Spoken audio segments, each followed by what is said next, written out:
चलिए आगे चलते हैं sir. Corporate services, corporate service का मतलब क्या है सर?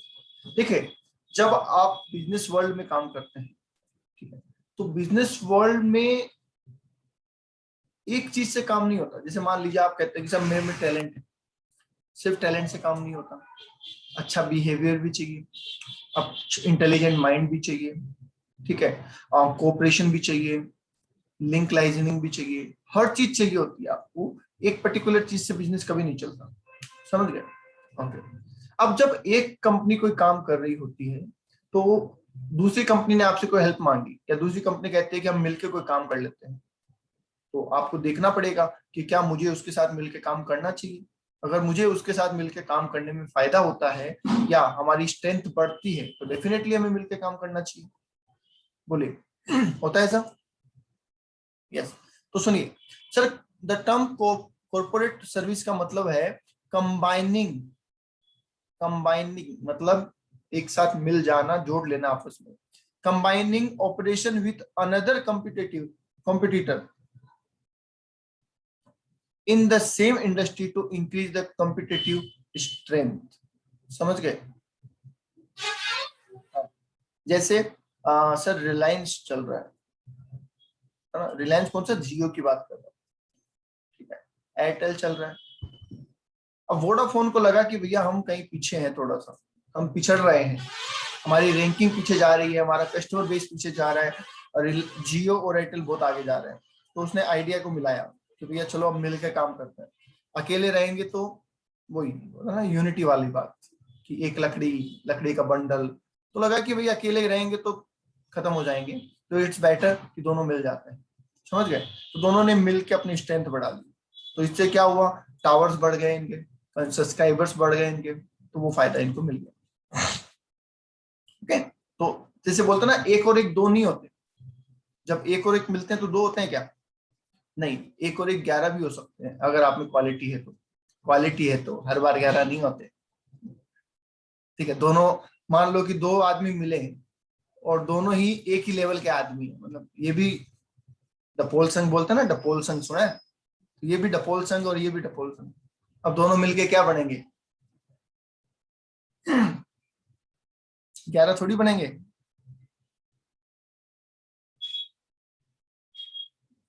तो वो क्वालिटी अगर आप में है तो आप उस चीज का फायदा उठा सकते हैं। आगे आइए sir.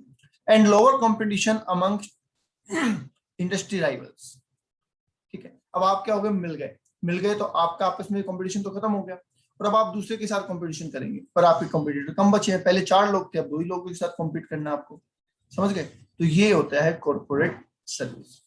The business world is now becoming increasingly information intensive and complex. अब बिजनेस क्या हो गया? धीरे धीरे कॉम्प्लेक्स होता जा रहा है, क्योंकि कंपटीशन बढ़ता जा रहा है। पहले आपके मोहल्ले में, आपके गली में आपका बिजनेस अच्छा था, आपके गांव में अपना बिजनेस अच्छा था, आपका नाम था, चलता है। अब वो सिर्फ नाम नहीं चलता, अब आपको स्कीम देनी पड़ेगी। अब आपको लोगों को समझाना पड़ेगा कि आपका प्रोडक्ट कैसे अच्छा है। ऐसा नहीं है कि लाला जी ने दे दिया और लेके चलो अच्छा ही होगा, वो वाला सीन नहीं चलता। समझ गए? पहले आप जब कोई इलेक्ट्रॉनिक्स खरीदने जाते थे तो मोस्टली लोग शॉपकीपर को जाके कहते थे भैया कोई बढ़िया सा पंखा दिखा दो। उसने कहा ये ले जाओ, ये बढ़िया है, तो कहता ठीक है साहब दे दो। आजकल पहले से देख के जाते हैं, भैया ओरिएंट का है, ये वाला ब्रांड है, ऑनलाइन इतने का मिल रहा है, आप कितने में दोगे, इसके रिव्यू इतने हैं ऑनलाइन। जाते नहीं जाते? फर्क आया नहीं आया?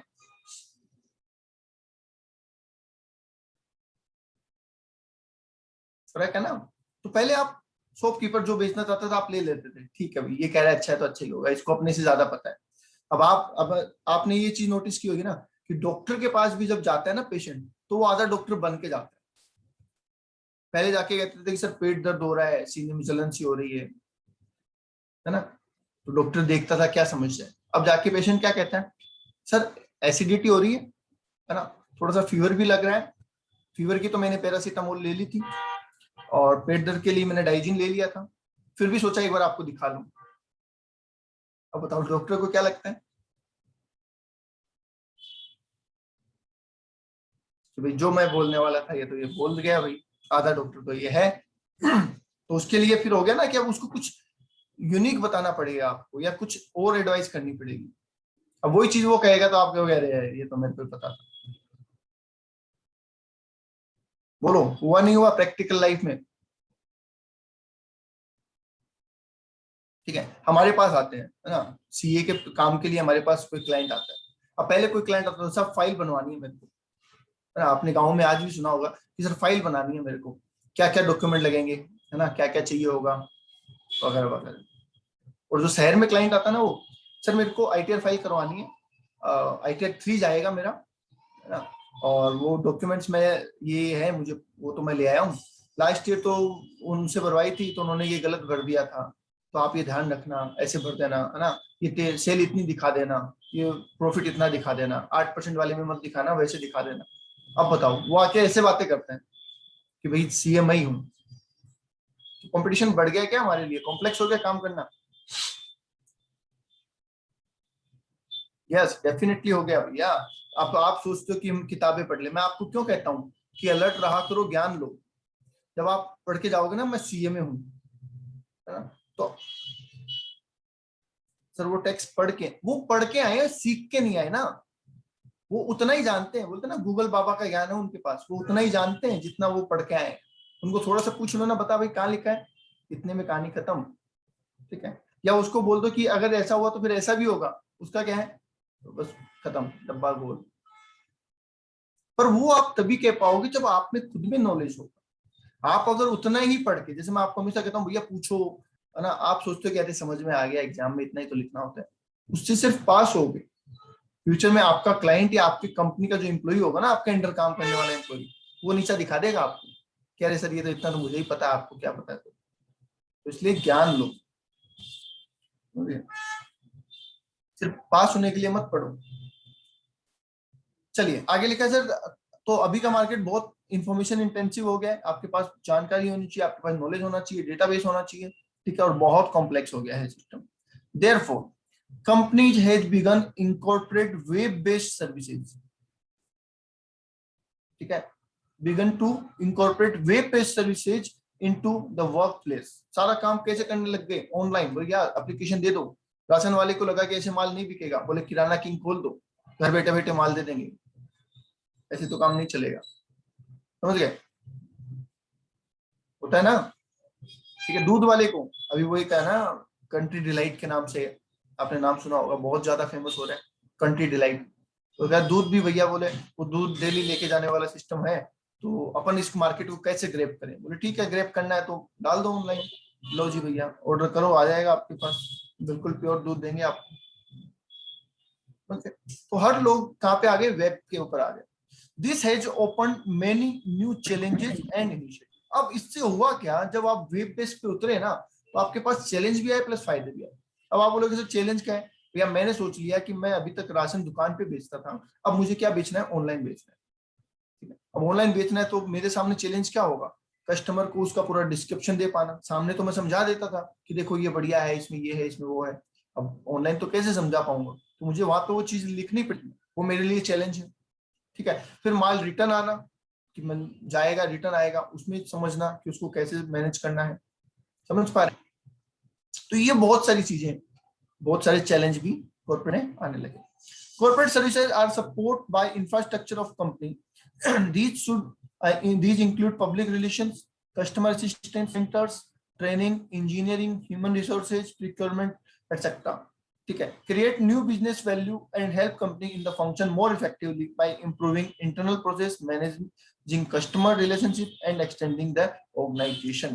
पहले आपका क्या होता था, सब पहले एक छोटा सा ऑर्गेनाइजेशन आप चला सकते थे, जैसे आपने एक ऑफिस खोल लिया, वहां से आपका काम हो जाता था। अभी आपको अलग अलग डिपार्टमेंट बनाने पड़ते हैं कि भैया ये कस्टमर केयर डिपार्टमेंट हमारा, आपको कोई दिक्कत आती है आप यहाँ कॉन्टेक्ट कर सकते हैं। ठीक है, ये सर्विस डिपार्टमेंट है कि आपको कोई दिक्कत पूछना हो तो आप यहाँ पूछ सकते हैं।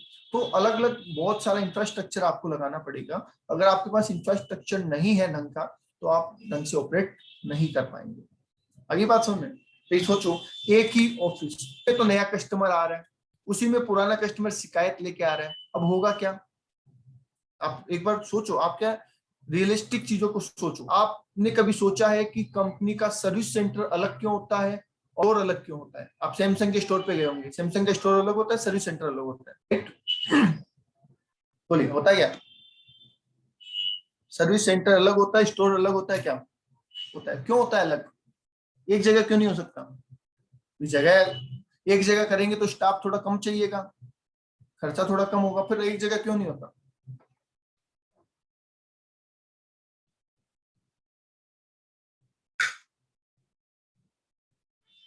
वो एक जगह इसलिए नहीं होता कि भैया कस्टमर के सामने मैं नया सामान खरीदने को खड़ा हूँ, कोई अरे भैया ये तो खराब हो गया यार, आपने क्या दिया था, खरीदने वाले को फर्क पड़ेगा नहीं पड़ेगा।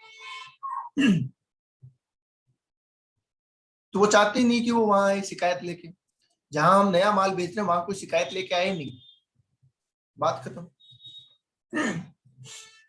आप कई बार कोई जगह पे कोई चीज चेंज करवाने जाते हो तो वो आपको तुरंत भेज देगा, आप जाके बोलना चेंज कराना है, आप उस काउंटर पे चले जाओ, एक कोने में काउंटर रखेगा, वहां भेज देगा, वहां चले जाओ, मेन काउंटर के आसपास ही नहीं भटकने देगा आपको। समझ गए?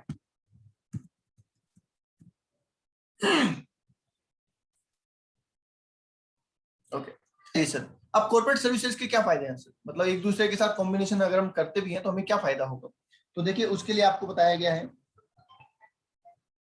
ठीक है, उसके लिए आपको क्या बताया गया, प्रोडक्टिविटी गेन, आपकी प्रोडक्टिविटी बढ़ेगी, कॉस्ट सेविंग होगी, सिनर्जी बेनिफिट मिलेगा तो कॉस्ट सेविंग तो होगी, ठीक है, सर्विसेज इंप्रूव होगी, स्टॉक कम रखना पड़ेगा, वर्किंग कैपिटल कम रखनी पड़ेगी, एफिशिएंसी बढ़ेगी, और आप अच्छे डिजाइन मतलब जो मुश्किल डिसीजन है वो आप ले पाएंगे क्योंकि अब आपके साथ कोई और भी आने वाला, राइट?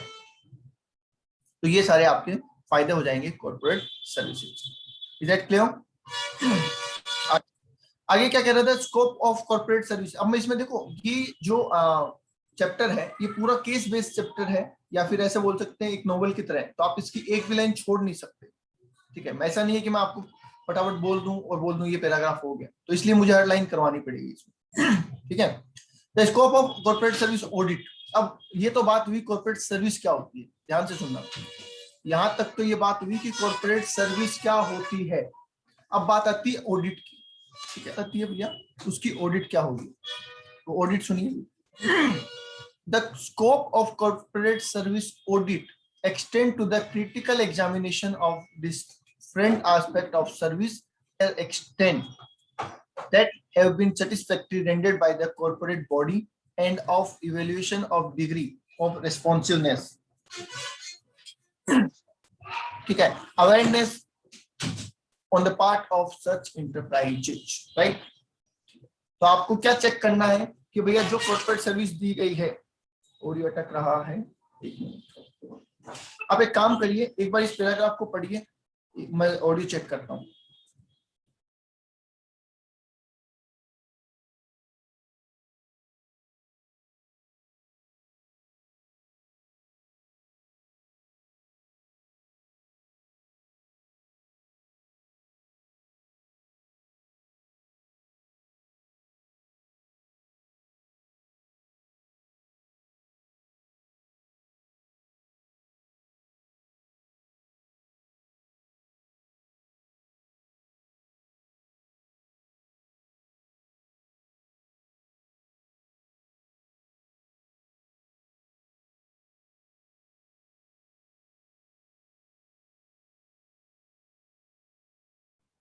हाँ जी, ठीक आ रहा है क्या? ऑडियो चेक करना एक बार, ऑडियो सही आ रहा है क्या, चेक करना। ओके, आइए, पढ़ा आपने ये पैराग्राफ? ठीक है, तो ये पैराग्राफ में सर ये कह रहा है कि को कॉर्पोरेट सर्विस ऑडिट करनी है और जिसके अंदर आपको ये एग्जामिन, कौन है, एक सेकंड और करना, हेलो।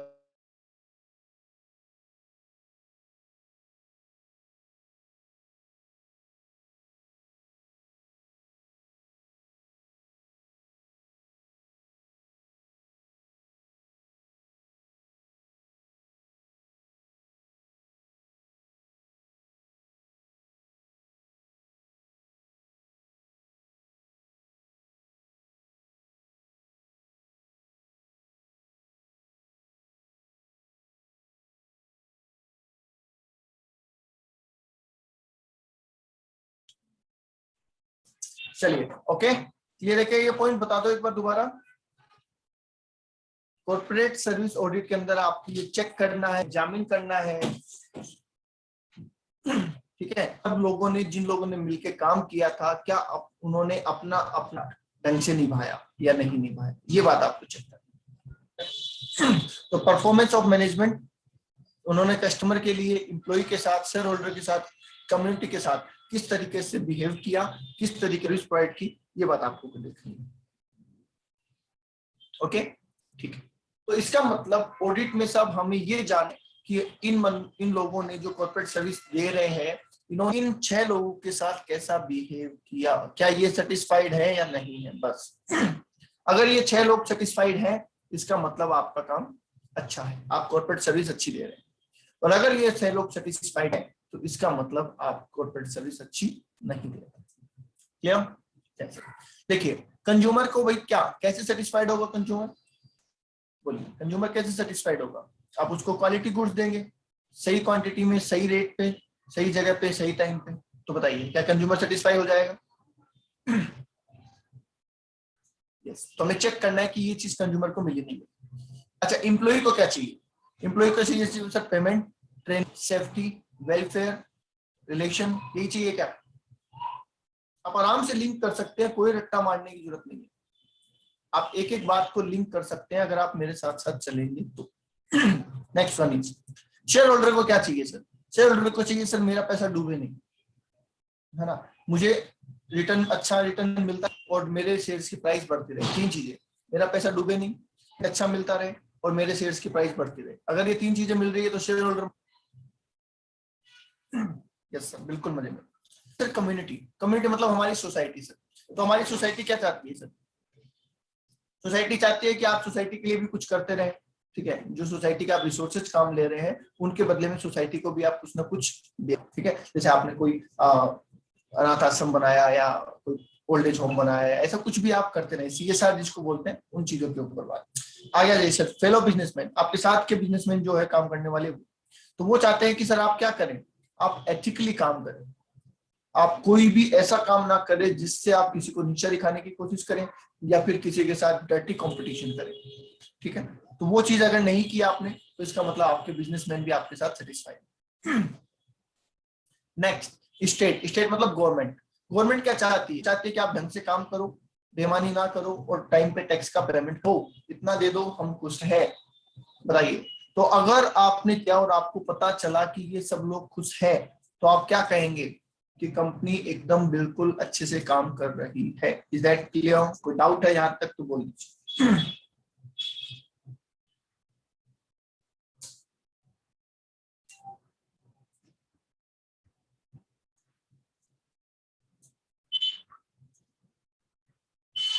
आगे आ जाइए। Corporate development audit. अब ये कॉर्पोरेट डेवलपमेंट ऑडिट क्या है? ठीक है, देखो इनको आप है ना ऐसे याद नहीं कर पाओगे, आपको बेसिकली करना क्या है, आपको ये शब्दों को समझना है, ये आपको बताएगा कि होता क्या है कॉर्पोरेट डेवलपमेंट, तो फिर आपको चेक करना है कि वो काम हो रहा है, बस इतना याद कर लो, समझ रहे हैं? तो इस ऑडिट को, इस चैप्टर को पढ़ने का तरीका क्या है कि आप वर्ड को समझ लीजिए और वो वर्ड में जो का चाहिए वो हो रहा है या नहीं हो रहा, वो ऑडिट है। चलिए, कॉर्पोरेट डेवलपमेंट क्या है सर? ये independent, is an independent objective study of a organisation capability, ठीक है। कि आप, आज मैं ये कहूं कि आपका डेवलपमेंट कितना हुआ है, कैसे पता चलेगा भाई? बताइए, आपका डेवलपमेंट कितना हुआ है या कैसे और करना है, ये बात कैसे पता चलेगी? तो उसके लिए क्या करेंगे, आपको सामने खड़ा करेंगे, आपको आपकी कमियां, आपकी अच्छाइयां, आपकी स्ट्रेंथ, आपकी अचीवमेंट, इन सब चीजों अपने सामने रखूं, तो क्या मैं बता सकता हूं कि आपका डेवलपमेंट कैसा हुआ है, ठीक है। आप 20 साल के हो गए, 20 साल में आपने क्या कमाया, क्या सीखा, क्या ये बताया जा सकता है? यस सर, डेफिनेटली बताया जा सकता है। इसलिए मुझे आपकी अच्छी बातें, बुरी बातें, ठीक है, आपका नॉलेज, अब पता चला किसी ने कि किसी की उम्र होगी 40 साल, उसको पूछा भैया तूने, कहता भैया पढ़ाई तो मैंने की नहीं, पैसा मेरे पास है नहीं, लोगों, कोई मेरे दोस्त यार मित्र है नहीं, तो इसका मतलब उसने क्या किया पूरी जिंदगी में? सत्यानाश किया और कुछ नहीं किया। समझ गए? हाँ, तो एक दिन आपसे भी हिसाब मांगा जाएगा कि भैया तूने क्या किया अपनी जिंदगी में, तो उस दिन आपको भी पता चलना चाहिए फोन चलाया। हाँ फोन चलाया, ये जो फोन लेके से बैठ रहे थे ना, पानी भी वो वाले वही होते हैं वो लोग। देखो आप जिंदगी में कुछ भी करो, कुछ भी करो इन द सेंस ऐसा नहीं है कि सर आपने कहा कुछ भी करो इसलिए हम तो दारू की बोतल लेके सड़क पे घूमेंगे। कुछ भी करो इन द सेंस कि आपको हंसी मजाक घूमना फिरना एंजॉयमेंट करना आप करो, but that should not effect your progress. नहीं, that should not affect your life, your aim। समझ गए? चलिए आगे आ जाइए। पर नहीं सर, कितना ही समझा लो हम मानेंगे तो नहीं। चिकने गड़े हो तुम, चिकने गड़े, चिकने गड़े पे है ना, कुछ भी कर लो कितना भी कर लो टिकेगा नहीं। चलिए तो क्या कहना है सर, कॉर्पोरेट डेवलपमेंट ऑडिट का मतलब sir it is an independent objective study. क्या है ये? इतना ही समझो, इतना वर्ड सुनो, it is an independent objective study. हम आपके ऑब्जेक्टिव की स्टडी कर रहे हैं, आपने क्या किया, आपकी कैपेबिलिटी क्या है, आप क्या किस तरीके से परफॉर्म करते हैं, वो सारी चीजें हम देखेंगे। ठीक है, इट एम टू आइडेंटिफाई, अब हम क्या जानेंगे उन चीजों से, हम ये जान जाएंगे कि आपकी स्ट्रेंथ क्या है और आपकी कमियां क्या है। ठीक है, and moving towards state of art performance, आप किस तरीके से आगे बढ़ रहे हैं, क्या उस तरीके से आप अपना ऑब्जेक्टिव अचीव कर पाएंगे या नहीं कर पाएंगे, इन बातों को हम पता लगा लेंगे आप क्या असेसमेंट करते हैं। Corporate development audit give a comprehensive picture of status of corporate development effectiveness and highlight development need. तो कॉर्पोरेट डेवलपमेंट ऑडिट के अंदर क्या होगा, ऑर्गेनाइजेशन का एट प्रेजेंट स्टेटस कैसा है और वो फ्यूचर में क्या परफॉर्म करने वाला है और उसके लिए उसे क्या सजेशन रिक्वायर्ड है, वो सारी चीजें इसमें कर दी जाएगी। बोलिए समझ आया या नहीं?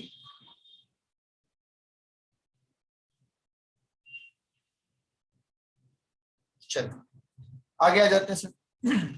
आगे की कहानी क्या है, many organisation use the corporate development audit to identify state of art in business development in their industry that determine exactly how much they differ from the ideal। ये देखो बहुत अच्छा पॉइंट है, अगर आप अपनी लाइफ में इसे उतारना चाहते हैं तो। कई बार समझ में ये नहीं आता कि सर मैं खूब पढ़ता हूँ, है ना, मैं क्वेश्चन कर लेता हूँ, मैं थ्योरी पढ़ लेता हूँ, मैं 10 घंटे दिन में बुक लेके बैठा भी रहता हूँ, कहाँ दिक्कत रह जाती है कि मैं अच्छे नंबर नहीं ला पाता, मैं पास नहीं हो पाता। तो उसी हिसाब से बोला गया है कि ऑर्गेनाइजेशन ये जानना चाहता है कि हम परफॉर्म कैसा कर रहे हैं और क्यों कर रहे हैं। तो उसके लिए वो पहले क्या करेगा, पहले वो इंडस्ट्री में जो लीडर है उसको देखेगा कि यार वो क्या कर रहा है। समझ गए? तो डिटरमाइन करेगा exactly how much they differ. उसके बाद वो देखेगा कि मैं उनसे अलग कैसे हूं, मैं आइडियल से अलग कैसे हूं। समझ गए? तो उसको समझ में आएगा अच्छा ये कमियां है मेरे, क्योंकि कमी अपने अंदर ही होती है, बाहर थोड़ी होती है। अगर आप कहते हो कि मैं फेल हो गया सर, क्यों फेल हो गया सर, कोचिंग वालों ने अच्छा नहीं पढ़ाया।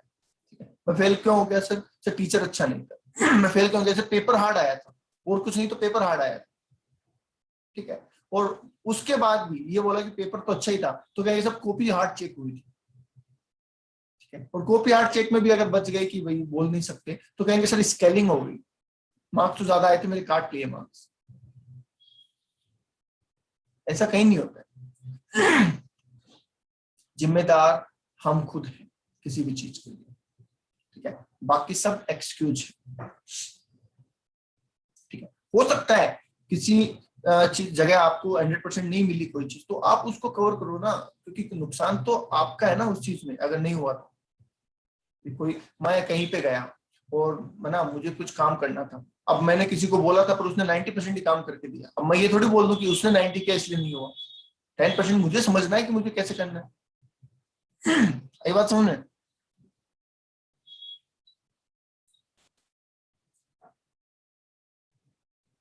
पर आजकल क्या है, प्रॉब्लम समझने का स्टडी में ग्रोथ समझने का टाइम ही नहीं है, सारा टाइम बाबू बेबी सोना है, ठीक है। उसको समझते रहो, उसको समझाते रहो, है ना, उसको मनाते रहो, उसमें ही पूरा दिन निकल जाता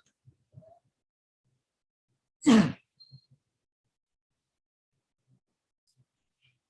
चलिए, द रिजल्टिंग फीडबैक, अब जो फीडबैक आया वो हाईलाइट करेगा क्या, आपकी कमियां, आपके जो जिन चीजों में सुधार करना है वो, विद स्पेसिफिक रिकमेंडेशन कि ये तो कमी है और ये इनको सुधारने का तरीका है। अब आप देख लो क्या करना है, बात समझ। ओके, आगे देखिए sir, corporate development audit is comprehensive task to assess the corporate management in various aspects of development through a process, systematic review and evaluation of long-term strategy। मतलब कि कॉर्पोरेट ऑडिट क्या करती है, कॉर्पोरेट डेवलपमेंट ऑडिट समय समय पे आती रहेगी कि भैया आपने इस टाइम तक इतना ऑब्जेक्टिव आपको अचीव कर लेना चाहिए, पर आपने इतना किया है, नहीं होने के रीजन ये है और होने के सॉल्यूशन ये, तो अब आपको इनको अप्लाई करना है। क्लियर है?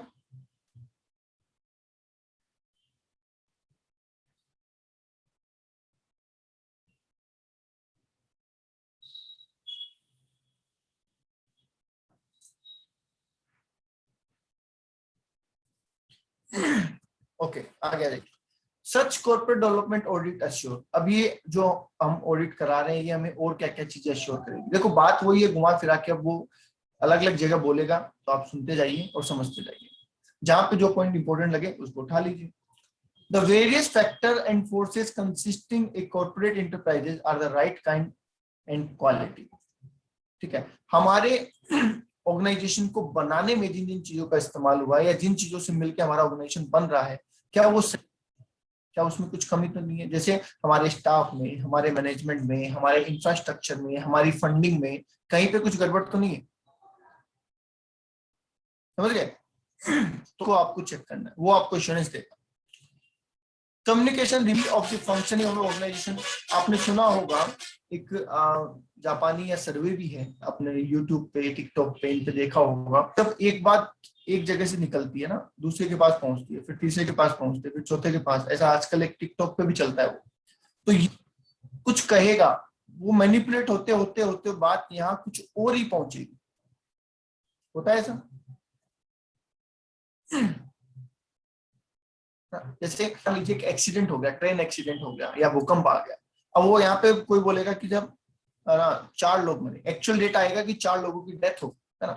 अब ये बंदा वहां से जाएगा और दूसरे को क्या कहेगा, यार 8-10 लोग मर गए वहां, है ना। ओरिजिनल वालों ने क्या कहा था कि 4 और 5-7 लोग अभी घायल है, ये आके क्या कहेगा, ये सोचेगा कि वो भी घायल है, वो भी मर ही गए मानो, ये आके कहेगा भैया 8-10 मर गए। अब ये जिसको 8-10 गएगा ना, वो ये सोचेगा बता 8-10 राय मरे तो ज्यादा होंगे, से थोड़ी इतने बड़े हादसे में 8-10 ही मरेंगे।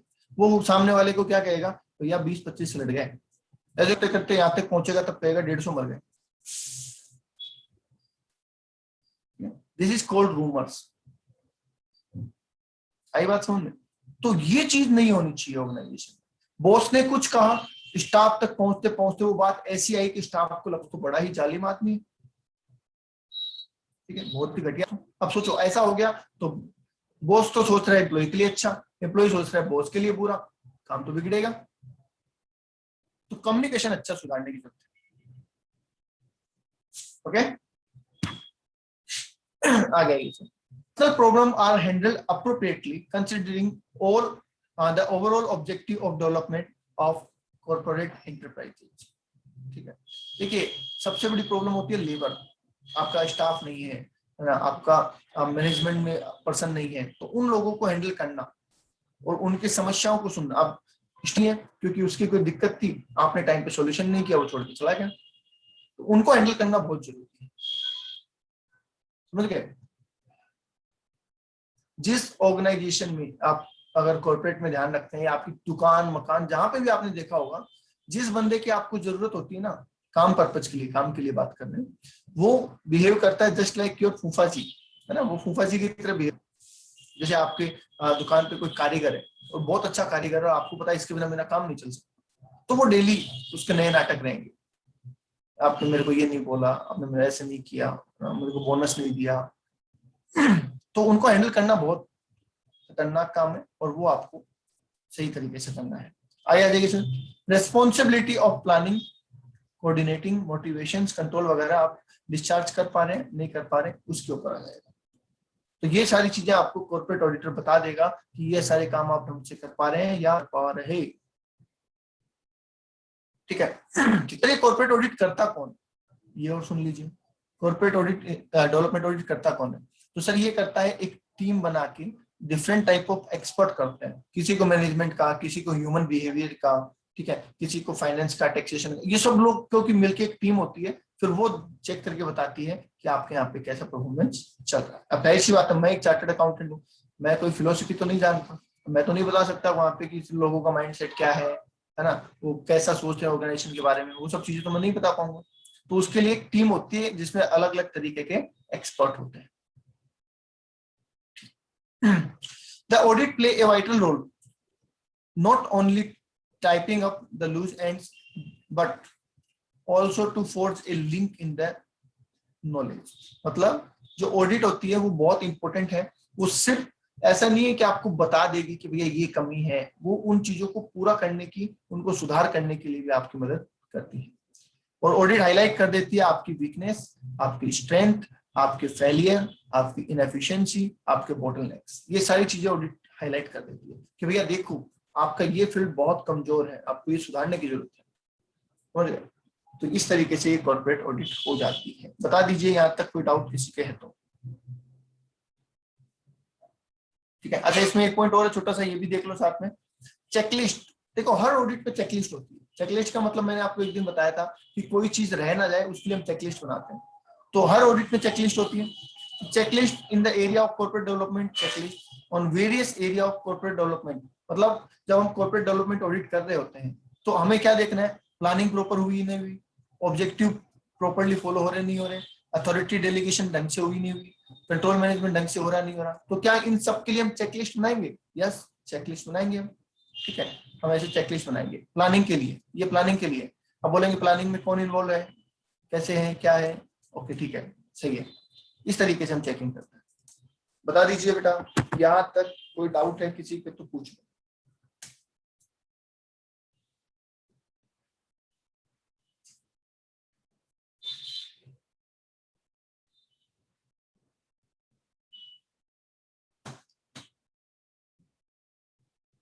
नहीं है? विकास, सिद्धि, समृद्धि, शेफाली, इन 4 लोगों को डाउट नहीं है। चलिए आगे बढ़ता है। हर्षित को भी नहीं।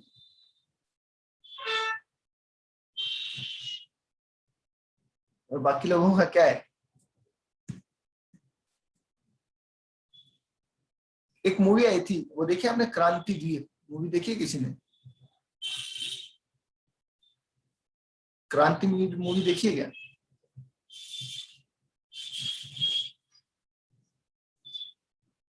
देखिए, उसमें नाना पाटेकर की एक स्पीच आती है जब उसको फांसी लग रही होती है।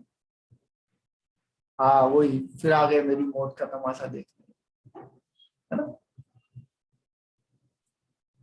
वही स्थिति है, बस वही स्थिति है। क्लास आ जाओ, ज्वाइन कर लो, वापस चले जाओ। क्या पढ़ाया पता नहीं, क्यों आए पता नहीं, मैं क्यों बोल रहा हूँ ये पता नहीं, मैं क्या बोल रहा हूँ ये भी पता नहीं, हम क्यों पढ़ रहे हैं ये भी पता नहीं।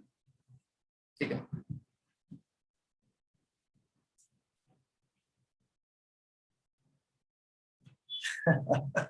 चलिए कोई नहीं,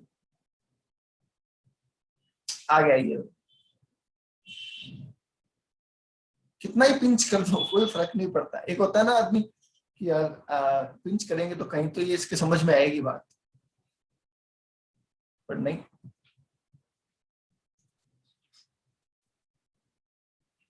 आगे आ जाओ भैया, सुन लो, कोई नहीं। Evaluation of personal management. Market change require continuous innovation within companies to enable them to grow successfully। एक बहुत अच्छी कहावत है कि समय के साथ बदल जाइए वरना समय आपको बदल देगा। सुना है? समय के साथ बदल जाइए, वरना समय आपको बदल देगा, और समय ने आपको बदला तो फिर कोई आपको संभाल नहीं पाएगा।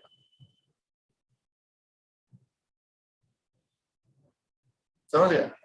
तो आप देखते हैं कि कुछ पुराने टीचर थे, बोर्ड पे पढ़ाते थे, उनकी टेक्निक थी वो धीरे धीरे, या वो सकता कुछ भी तरीके से। अगर आज आपको वैसा पढ़ाया जाए, आप पढ़ोगे? हालांकि वो ऐसा नहीं है बुरा पढ़ाते हैं, ये बिल्कुल नहीं कह रहा हूँ कि वो बुरा पढ़ाते हैं, बहुत अच्छा पढ़ाते हैं वो। उनके जैसा नॉलेज तो मैं मानता ही नहीं कि हमको भी होगा, ठीक है, बहुत अच्छा पढ़ाते हैं, पर आप नहीं पढ़ोगे क्योंकि आपका माइंडसेट हो गया कि अरे भाई प्रोजेक्टर टाइप होना चाहिए, व्हाइट बोर्ड होना चाहिए, ये तो इलिटरेसी वाला काम है, ऐसा बोलते ना क्लास कि भी ऐसा होना चाहिए, ऐसा एक माइंडसेट है आपका,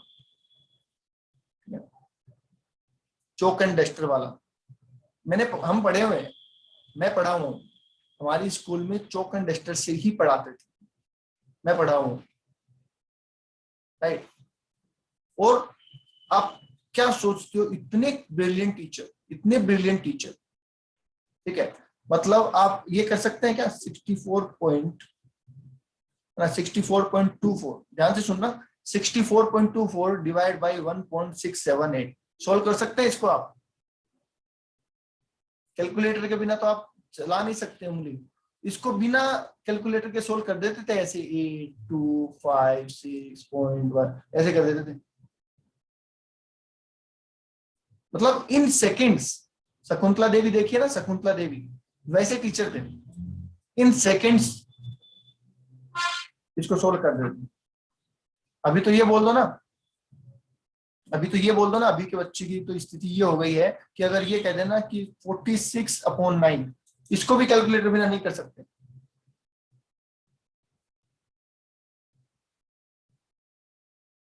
समझ गए?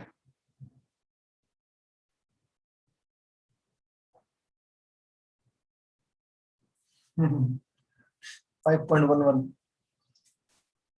बोले सर 5.11, चलो एक ने तो बताया, अच्छी बात है। समझ गए? तो वैसे ही आपको टाइम के साथ बदलना पड़ेगा, वो लोग बदले, वो व्हाइट बोर्ड पे आए, व्हाइट बोर्ड के बाद ऑनलाइन आए, ठीक है। अब आज की जो टीचर है वो भी ऑनलाइन शिफ्ट हो रहे हैं, क्योंकि उनको पता है कि भैया ऑनलाइन भी जाना ही पड़ेगा, कोई सोल्यूशन नहीं है हमारे पास। आपके दादाजी, एक चीज में इसका बेस्ट एग्जांपल मैं जो अपनी लाइफ में मानता हूँ, जब मोबाइल फोन आए थे, ठीक है, तो हम, मैं बताऊं, हमारे यहाँ पे 2001 में मोबाइल फोन आया था, ठीक है, 2001 में मोबाइल फोन आया था, तब मैं 10 साल का था, ठीक है। हमने पहली बार फोन देखी, हमें टाइम लगा सीखने में, और हम ये मानते थे कि यार हमारे जो माताजी पिताजी दादाजी वगैरह, उनको तो आएगा ही नहीं चलाना यार, ये तो बहुत टिपिकल चीज है, उनको कैसे समझ में आएगा, क्योंकि ना तो उनको इंग्लिश आती है, ठीक है। आपके साथ भी हुआ होगा कि आपके घर के जो बुजुर्ग हैं, आपको लगा यार इनको इंग्लिश नहीं आती है ना, तो ये पढ़े लिखे नहीं है, तो इनको कैसे चलाएंगे मोबाइल, और आप देखो आज चलाते हैं वो, फिर भी आज चलाते हैं, वो सीख गए, वो बिना इंग्लिश आए भी वो सीख गए मोबाइल और चलाते हैं बहुत अच्छा। नहीं, अभी भी होता है, आप देखोगे अपने पेरेंट्स, जो आपको उम्मीद लगती है ना कि यार ये तो नहीं सीख पाएगा, ये तो हमारा वो है, वो फेसबुक चलाते हैं, वो इंस्टा चलाते हैं, वो ना फेसबुक पे फोटो अपलोड करते हैं, कमेंट करते हैं, या आजकल तो यूट्यूब बना के चैनल पे भी वीडियो अपलोड करते हैं। समझ गए? तो किसी को कम मत समझो, और समय के साथ हर आदमी बदलता है, ठीक है। गीता जी में कहा गया है, परिवर्तन संसार का नियम है। तो सुनिए, मार्केट चेंज क्या रिक्वायर करता है सर? इनोवेशन, कि आप चेंज होते रहें, कुछ ना कुछ नया लाते रहें। अगर आप नया नहीं लाएंगे ना, तो आपको निकाल देंगे बाहर। तो पहले जैसे कहा कि आपके सर कोलगेट है ना, कोलगेट पाउडर आता था, फिर पाउडर के बाद पेस्ट आया, फिर पेस्ट में नमक आया, फिर नींबू आया, ठीक है, टारकोल आया, धनिया पुदीना पाउडर, पता नहीं क्या क्या आने लग गया। तो वो सब क्या है? Innovation. Personal development, efficient and targeted development of staff.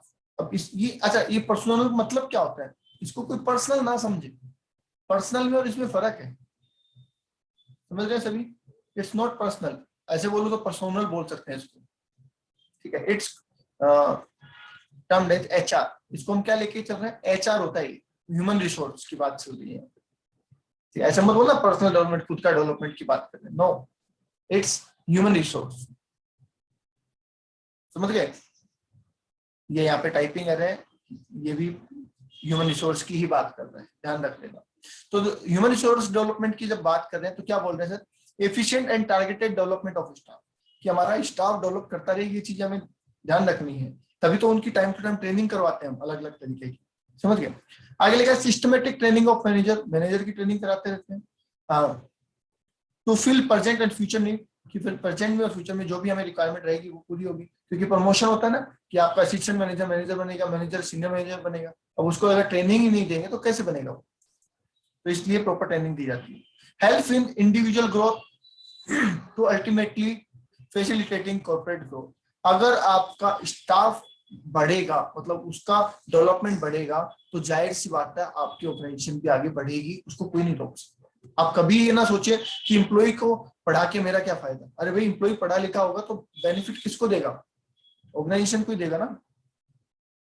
Yes, आगे इसी लॉन्ग रेंज इन नेचर, मतलब ये लंबे टाइम की बातें हैं, ऐसा नहीं है कि सोच लिया एक बार कर लिया, एक प्रोग्राम रख दिया, एक ट्रेनिंग रख दी, काम हो गया, नहीं, ये कंटिन्यूस बेसिस पे चलता रहेगा लंबे टाइम के लिए। It aim at the development of efficient loyal hard working employees, ठीक है। क्योंकि देखो क्या होता है, कंपनी को पता है कि मुझे, अब मान लीजिए कंपनी को एक मैनेजर चाहिए, ध्यान से सुनना, कंपनी को एक मैनेजर चाहिए, तो वो नए रिक्रूटमेंट करेंगे या जो एग्जिस्टिंग स्टाफ है उसमें से किसी को प्रमोट करेंगे, ये बताओ। अगर मुझे अपनी ऑर्गेनाइजेशन के लिए एक मैनेजर चाहिए तो मैं नया हायर करूंगा किसी पढ़े लिखे आदमी को या फिर प्रमोशन करूंगा? बिल्कुल मैं एग्जिस्टिंग का प्रमोशन करूंगा। क्यों? क्योंकि उससे मेरे ऑर्गेनाइजेशन के बारे में बहुत कुछ पता है, ठीक है, उसे मेरे ऑर्गेनाइजेशन के बारे में बहुत कुछ पता है, तो नए वाले को तो मुझे सिखाना पड़ेगा, इसको सब कुछ पता है, तो इसलिए मैं इसको प्रमोट करूंगा। ये बात समझ में। दूसरा, personal development teaches the staff how to become more productive, ये आपको आपके स्टाफ को धीरे धीरे क्या करता रहेगा, आगे बढ़ाता रहेगा कि भैया कैसे और इफेक्टिव काम करना है, कैसे और इफेक्टिव काम करना है, ये करता रहेगा। Since all activity in organization are accomplished by people, क्योंकि सारी एक्टिविटी कौन करते हैं, पीपल करते हैं, तो पीपल करते हैं, करना तो जरूरी है। अगर पीपल काम जो हमारे ऑर्गेनाइजेशन में काम करते हैं और हम उनका प्रमोशन नहीं करेंगे या उनको नॉलेज नहीं देंगे, उनकी ट्रेनिंग नहीं करवाएंगे तो काम तो पीछे हो ही जाएगा ऑटोमेटिक। समझ रहे? यस, तो ये हमारा देखो, हमारे यहाँ इंडिया में एक सिस्टम क्या है, हमारे यहाँ इंडिया में जो पुलिस डिपार्टमेंट है, तो पुलिस डिपार्टमेंट में एग्जाम लगते हैं, है ना, पुलिस डिपार्टमेंट में एग्जाम लगता है ना। यस, अलग अलग टाइप के एग्जाम लगते हैं। जैसे एक एग्जाम ऐसा होता है कि आप कांस्टेबल लेवल पे जाएंगे, कांस्टेबल भर्ती की परीक्षा होती है, तो आप उसमें अगर पास होते हैं तो आप कांस्टेबल बनेंगे, राइट।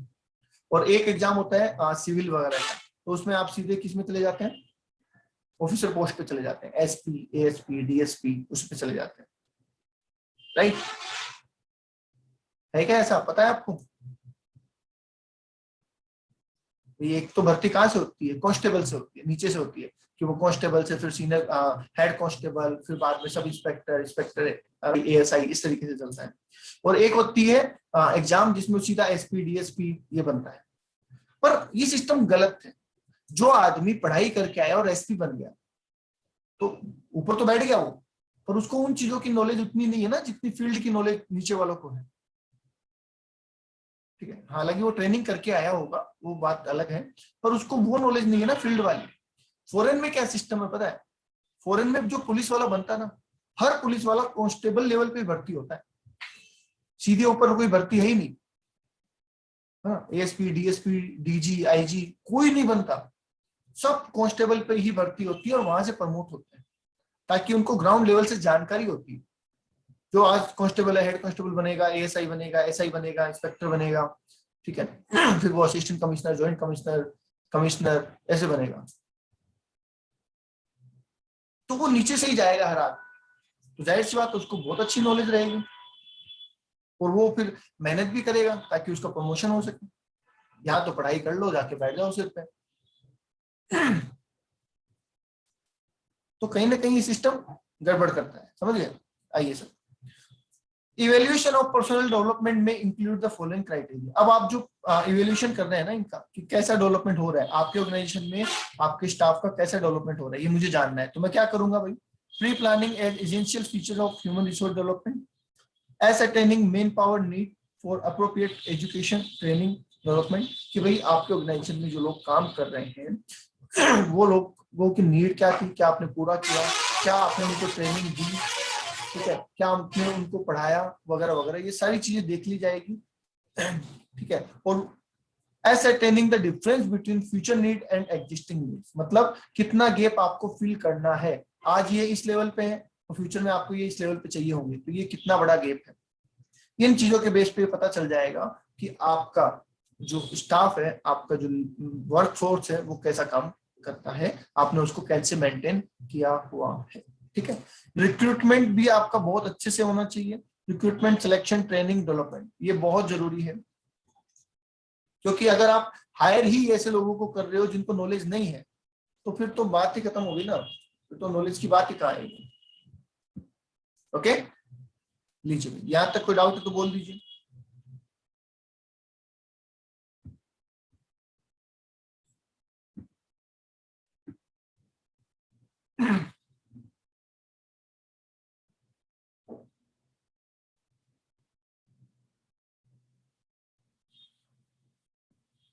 यहाँ तक कोई डाउट है तो बोल दीजिए। ये कौन कौन क्लासेस रेगुलर नहीं ले रहा है भाई, कौन कौन क्लासेस रेगुलर नहीं ले रहा है?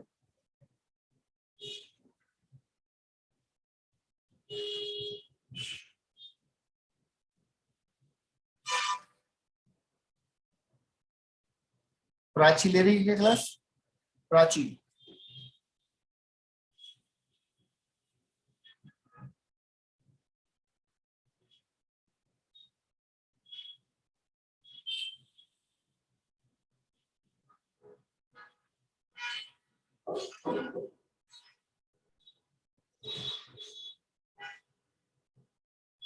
चलिए